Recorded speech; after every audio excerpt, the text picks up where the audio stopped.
Bioparque Pantanal começou nesta semana o projeto Biotátil, que é um novo modelo de visita que possibilita que pessoas com deficiência visual conheçam o local usando apenas o tato. Por meio do toque, o deficiente visual pode ter uma experiência completa, mesmo sem poder enxergar. Muito, muito importante, muito. Espero que venham mais pessoas com deficiência visual e todas tenham essa oportunidade. O projeto já está na terceira fase e, ao longo de todo o processo para implementar esta novidade, a direção do Bioparque ouviu várias pessoas com deficiência visual. Nosso empreendimento, ele é acessível, todos os pavimentos daqui do Bioparque, eles têm acesso ao elevador, corrimão em braille, no elevador tem braille também. Nós contamos com professor intérpretes, nós fazemos, todos os nossos colaboradores, eles passam por protocolos de atendimento acessível, exatamente para isso, para que eles consigam identificar essas singularidades que cada pessoa tem e que possam fazer com que eles vivenciem essa experiência aqui no Bioparque. Cada vez foram fases, né? Buscamos referências, buscamos sugestões, implementamos, inovamos, experimentamos e agora numa terceira fase a gente já está inovando, aperfeiçoando aquele serviço que a gente já dispõe e trazendo coisas novas. A Letícia é uma das guias. Ela direciona todo o trajeto do passeio, como se fossem os próprios olhos dos visitantes. Cada deficiência tem uma característica. Quando a pessoa ela não é cega de nascença, fica um pouco mais fácil porque ela tem lembranças de cores, formatos. Mas quando ela já é cega de nascença, a gente tenta passar o máximo de características e o espaço biotátil acaba ajudando muito nisso, porque ela consegue sentir, porque eles acabam desenvolvendo outros, modos, para sentir o que ele vive. Então, com os dedos, ele consegue sentir e reconhecer as características que a gente passa no percurso. O deficiente visual tem contato com as pedras, areia, folhas e também uma variedade de animais empalhados, como papagaio, jacaré e cobra. A Tânia sabe bem a dificuldade que é chegar nos lugares e não ter acessibilidade. Com essa proposta nossa, eu acredito que vai servir de modelo aos demais museus, às demais áreas turísticas brasileiras. A Thelma é subsecretária de Políticas Públicas para as Pessoas com Deficiência do Estado. Ela explica que as coisas estão mudando e que as portas estão se abrindo cada vez mais para os deficientes visuais. Nós temos esse direito garantido e nós precisamos de ações em prol dos cidadãos com deficiência, para que haja acessibilidade de fato, melhorar os trabalhos que são realizados, e desenvolver ações assim como essa do Bioparque Pantanal. Artesanato que valoriza e representa a cultura de Mato Grosso do Sul. Dona Elizabeth, de Porto Murtinho, está com mais de 150 peças de cerâmica Cadwell em exposição na Casa do Artesão. Para ela, é um orgulho saber que a arte que produz vai para fora do estado. Eu fico feliz, eu fico contente, porque vai estar na casa de alguém que eu nunca conheço, mas o meu trabalho está lá, Eu não conheci a pessoa, mas a minha arte está lá, porque é uma arte, O artesanato é uma arte, A dona Catarina é de Corumbá e produz acessórios com folhas de aguapé, uma planta aquática do Pantanal. A Casa do Artesão é um espaço em Campo Grande onde ela expõe o trabalho feito com dedicação e carinho. Para mim é uma sobrevivência, Porque esse aguapé me ajudou a criar meus filhos, O prédio centenário que abriga a Casa do Artesão passou por um processo de restauração, sendo reaberto no último domingo. Por aqui são mais de 2.000 peças em exposição que representam a criatividade de aproximadamente 800 artesãos do estado. É um ganho muito grande para todos, Não só para nós servidores, que temos um ambiente de trabalho com maior conforto, como também para o turista, Que tem mais espaço, tem mais diversidade nas peças, Então é um ganho para todos. Com investimentos na ordem de R$2,5 milhões, a obra completa de restauração aqui da Casa do Artesão faz parte do projeto Retomada MS. A expectativa é que a partir de agora o espaço atraia um número ainda maior de visitantes. Este casal veio de São Paulo e aproveitou para conhecer o espaço. É diferente, é um impacto cultural diferente, né? Aqui tem uma grande diversidade também, é diferente de São Paulo, as coisas mais feitas à mão, assim, é muito bonito. Acho muito bacana aqui, acho que aproveita bem da cultura local, é um ambiente extremamente, assim, que enriquece muito também, né, a cultura, tanto para turista quanto para quem já mora aqui também. Esse é o Breno. Começou a ecoterapia há 6 anos. Chegou ao programa por meio de recomendação médica. Hoje, graças à prática, ele vem evoluindo cada vez mais. Aqui é um lugar que eu acordo cedo, vamos embora para a Eco, ele vai sem reclamar, sem nada, porque ele gosta. Ele tem 3 diagnósticos, é TDAH, TOD, tem deficiência intelectual e ajudou muito na concentração dele, no foco dele, tanto aqui quanto na escola, quanto em casa, em todo lugar. O adolescente já está na modalidade pré-esportivo, que é quando a prática é mais avançada. Normalmente, o processo é realizado uma vez por semana e cada sessão tem em média 40 minutos, sendo 30 de interação direta com o cavalo. A gente consegue adaptar várias modalidades. Então, para o Breno, a gente consegue dar um passo a mais porque ele tem a lateralidade dele desenvolvida, ele tem o raciocínio dele desenvolvido. Então, com alguns praticantes, tipo um PC, não vai ter tanto controle com o cavalo, mas a gente consegue trabalhar da mesma forma com outras patologias. E o Breno, claro, ama os cavalos. É uma coisa legal para fazer, para deixar as pessoas felizes. Tipo, um dia, se as pessoas quiserem fazer campeonato, essas coisas, faz. Em Campo Grande, o tratamento com ecoterapia da PMMS existe desde 2002. Para o método terapêutico, é utilizado apenas cavalos mansos, dóceis e bem treinados. O curioso é que o movimento do animal assemelha ao do ser humano. Ao montar no cavalo, o praticante trabalha a postura, tem uma boa melhora na coordenação motora. Além disso, ele também tem controle de tronco e cervical e fortalece os músculos. São diversos benefícios. O objetivo é buscar a autoestima, a melhora do tônus, a melhora da reação de endireitamento, você ter uma postura melhor, você tem uma força muscular. Todo esse processo você consegue com o movimento tridimensional que é natural do cavalo. A ecoterapia pode ser praticada a partir de 3 anos de idade. Além disso, atende todas as patologias. E o programa é gratuito, mas é necessário ter a recomendação de um médico. A ecoterapia ela não é um passeio, ele tem uma parte legal e assim tem que ter esse encaminhamento médico. Desse encaminhamento médico ainda passa pelo crivo da nossa avaliação aqui da equipe, que entra um fisioterapeuta, um psicólogo, um terapeuta ocupacional e os demais da equipe para poder fazer essa avaliação e perceber se realmente é indicado ou não a ecoterapia. A hipoterapia também é uma das modalidades. Geralmente é quando o praticante não tem condições físicas ou mentais para se manter sozinho no cavalo. Na hipoterapia, vamos colocar assim para um entendimento melhor, é uma patologia que requer um pouquinho mais de cuidado, um pouquinho mais de atenção, um pouquinho mais de contato dos profissionais. Por exemplo, eu preciso de ter uma criança que precisa do apoio em cima do cavalo, ou seja, eu vou na lateral, eu vou precisar de um lateral para ajudar no apoio. E caso necessite a retirada de emergência, também vai ser uma questão de segurança, ele também faz. E o mediador vai passando as terapias. E o terceiro vai fazer a condução do cavalo, que esse também é um profissional muito importante. Por quê? Porque ele tem que estar atento à terapia, ao movimento do cavalo, ao praticante e o que a equipe está conduzindo. Então isso é a integração dessa equipe. E aí nessa equipe você consegue, depois do estudo de caso, nós definimos qual é o profissional que vai mediar essa terapia.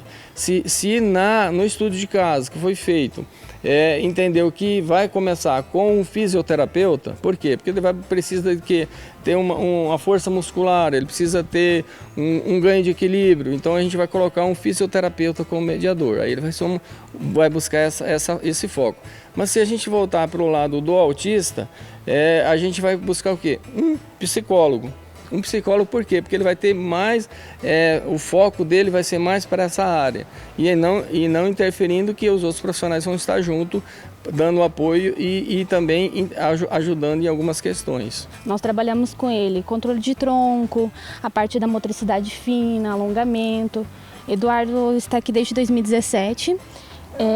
Quando ele chegou aqui, ele não tinha controle de tronco. Hoje ele já tem, já consegue realizar as atividades. A motricidade fina dele já melhorou bastante. E ele gosta de interagir muito com o cavalo, com a equipe. E ele é um praticante muito simpático. Elas pedem para eu falar as cores, eu ando, dou comida para o cavalo e vou para casa.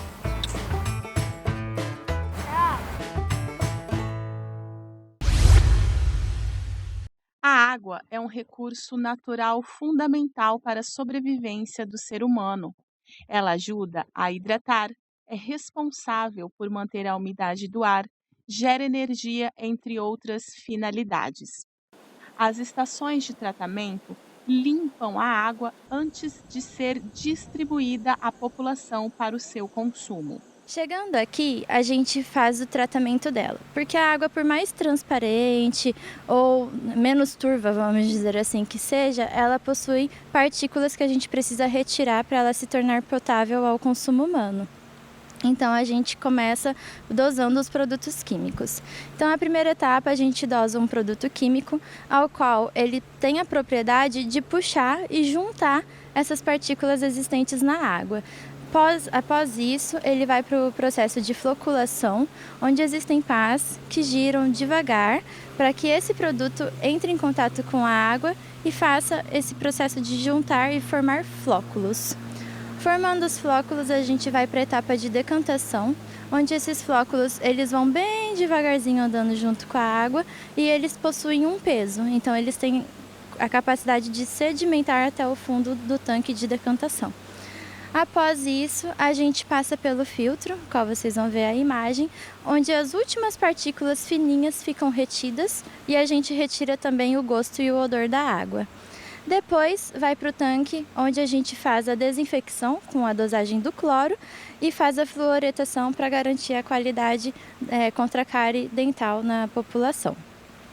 Após isso, a água está pronta para o consumo humano. A população deve fazer a limpeza da caixa d'água de sua residência a cada 6 meses. A população pergunta se ela pode tomar água direto da torneira. Ela pode, desde que ela faça a limpeza da caixa d'água, quando tiver, a cada 6 meses. A importância do uso consciente da água não apenas preserva o meio ambiente, mas também reflete em economia financeira.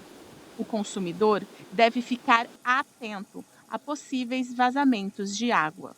É importante nos informar de vazamentos, então nossa equipe já nos avisa quando enxerga vazamento. Só que Campo Grande é muito grande, a gente precisa de ajuda da população. Quando enxergar um vazamento, avisar a gente com o endereço para a gente conseguir localizar e tratar rapidamente do que ficar aí alguns dias com essa água perdida que está potável para a população. A água potável e limpa é um direito humano garantido por lei desde 2010, segundo a Organização das Nações Unidas. Mas e a água aqui de Campo Grande? Será que podemos tomar ela direto da torneira? Vamos ver?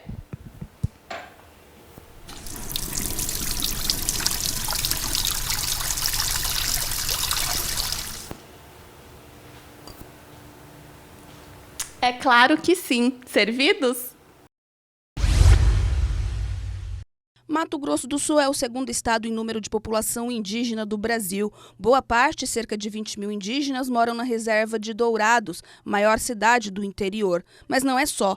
Tantos outros indígenas moram também em comunidades em alguns pontos do município. Pensando nas condições em que vivem os indígenas, não apenas de Mato Grosso do Sul, mas de todo o país, foi criado o projeto Observatório de Protocolos Comunitários e Direitos Territoriais. A ideia do projeto é de alertar a sociedade com relação à violação dos direitos dos povos indígenas que vivem em Mato Grosso do Sul. Esta professora é uma das coordenadoras do projeto e explica como ele está sendo desenvolvido. A gente objetiva, garantir a observância, das autonomias, das organizações sociais, dos direitos culturais, das línguas, tradições, dos processos de organização social própria, as jurisdições indígenas. Então, a gente faz esse diálogo com o direito no sentido do reconhecimento dos direitos originários dos povos indígenas, que passa por esse enfrentamento do racismo que existe na nossa sociedade. Mais de 100 organizações nacionais e internacionais assinaram uma nota de solidariedade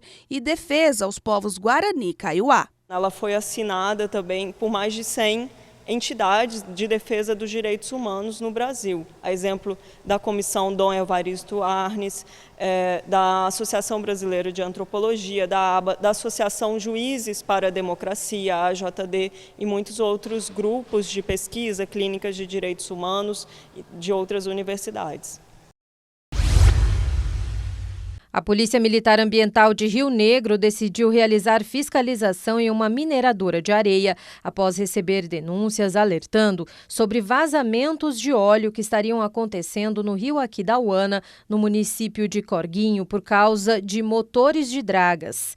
No momento da vistoria, haviam 2 dragas no rio, mas não estavam extraindo areia porque, segundo um funcionário da empresa, a licença ambiental permite a mineração somente das 7 às 11 da manhã. A equipe, então, ao averiguar, percebeu que nas pranchas das dragas havia muito óleo diesel dos próprios motores caindo para fora da caixa de captação, que certamente, durante o funcionamento, escorreria pelo rio. Havia também na margem do rio óleo contaminando o solo em uma área que a empresa realizava manutenção dos motores. Diante disso, as atividades foram paralisadas até que se corrijam os vazamentos.